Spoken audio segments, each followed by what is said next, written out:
1 0।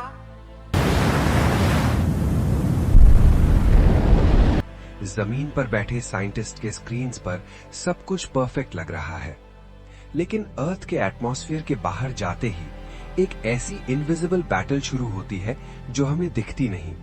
Space में हवा नहीं, पर वहां है एक्सट्रीम टेम्परेचर्स और डेडली कॉस्मिक रेडिएशन का एक नॉन स्टॉप तूफान।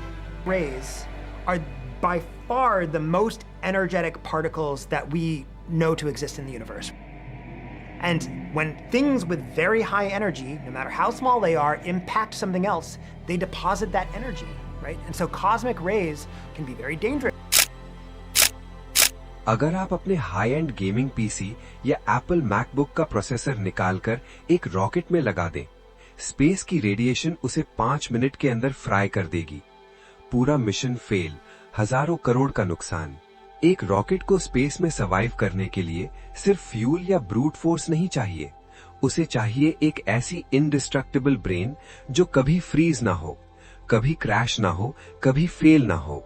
और सबसे बड़ी प्रॉब्लम ये थी कि सालों तक इंडिया के पास खुद का ये स्पेस ग्रेड ब्रेन था ही नहीं। इन क्रिटिकल चिप्स के लिए हमें हमेशा फॉरेन पावर्स पर डिपेंड रहना पड़ता था। लेकिन अब इसरो ने साइलेंस में एक ऐसी शतरंज खेली है जिसने जियोपॉलिटिक्स के रूल्स बदल दिए हैं। आज हम बात करेंगे इसरो के उस सीक्रेट वेपन की जो इंडिया की आने वाली हर स्पेस फ्लाइट को कंट्रोल करेगा।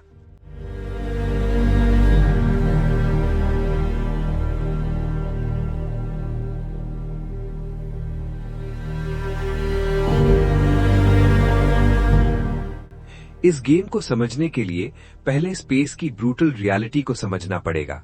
आपके फोन में जो सिलिकॉन चिप है वो अर्थ के सेफ स्टेबल एटमॉस्फेयर के लिए डिजाइन हुई है, लेकिन स्पेस में हाई एनर्जी पार्टिकल्स गोली की तरह आते हैं। अगर एक पार्टिकल चिप के किसी ट्रांजिस्टर से टकरा गया, डेटा का 0 अचानक 1 बन जाता है। इसे कहते हैं सिंगल इवेंट अपसेट, एक सिंगल बिट फ्लिप, और आपका रॉकेट मास के बदले किसी और डायरेक्शन में मुड़कर ब्लास्ट हो सकता है। इसलिए इसरो को आर्म चिप्स नहीं, रेडिएशन हार्डन प्रोसेसर्स चाहिए थे। ऐसी टेक्नोलॉजी जो दुनिया में सिर्फ कुछ गिने चुने देशों के पास थी। 1990s में इंडिया को एक बहुत बड़ा सेटबैक मिला था। जब हमें क्रायोजेनिक इंजन टेक्नोलॉजी चाहिए थी, फॉरेन पावर्स ने सैंक्शंस लगाकर हमें डिनाई कर दिया था। आप अपनी सबसे क्रिटिकल टेक्नोलॉजी के लिए किसी और पर भरोसा नहीं कर सकते। स्पेस ग्रेड प्रोसेसर्स किसी भी देश की नेशनल सिक्योरिटी का कोर हिस्सा होते हैं। अगर कल कोई जियोपॉलिटिकल टेंशन बढ़े और फॉरेन कंट्रीज सप्लाई रोक दे, तो इंडिया का पूरा स्पेस प्रोग्राम एक झटके में रुक जाएगा। इसरो को ये रिस्क हमेशा के लिए खत्म करना था, और यहीं से शुरू होता है ऑपरेशन सेल्फ रिलायंस।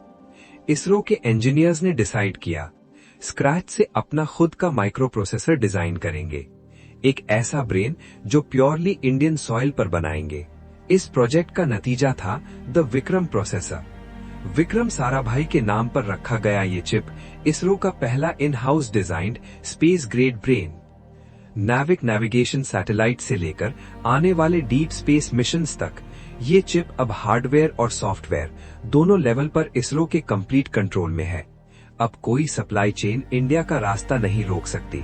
पर इस प्रोसेसर का सबसे बड़ा टेस्ट अभी आना बाकी है, गगनयान, इंडिया का पहला ह्यूमन स्पेस फ्लाइट मिशन। जब इंडिया के एस्ट्रोनॉट्स उस कैप्सूल के अंदर बैठकर स्पेस की तरफ लॉन्च होंगे, वहां मार्जिन ऑफ एरर 0 होगा। 1 नैनोसेकंड का डिले भी फेटल हो सकता है। उस वक्त उनकी जिंदगी को प्रोटेक्ट करने का काम किसी इंपोर्टेड फॉरेन मशीनरी का नहीं होगा। उनकी जान इंडिया में बने उस छोटे से इंडिस्ट्रक्टिबल सिलिकॉन ब्रेन के हाथ में होगी। इसरो सिर्फ रॉकेट्स नहीं बना रहा, वो एक मैसेज दे रहा है। फ्यूचर की दुनिया में असली पावर उसके पास नहीं होगी जिसके पास सबसे बड़ी आर्मी है। असली पावर उसके पास होगी जो अपना डेटा, अपना सिलिकॉन और अपना प्रोसेसर खुद कंट्रोल करता है। इंडिया अब सिर्फ स्पेस में कॉम्पीट नहीं कर रहा, इंडिया अब अपने खुद के रूल्स लिख रहा है। अगर आपको ये वीडियो इंसाइटफुल लगी तो लाइक और शेयर जरूर करें, और अगर आप चाहते हैं कि हम इंडिया के next hidden tech breakthrough पर वीडियो बनाएं तो कमेंट में बताइए और सब्सक्राइब करें इन डेप्थ डायरीज को। मिलते हैं नेक्स्ट एपिसोड में।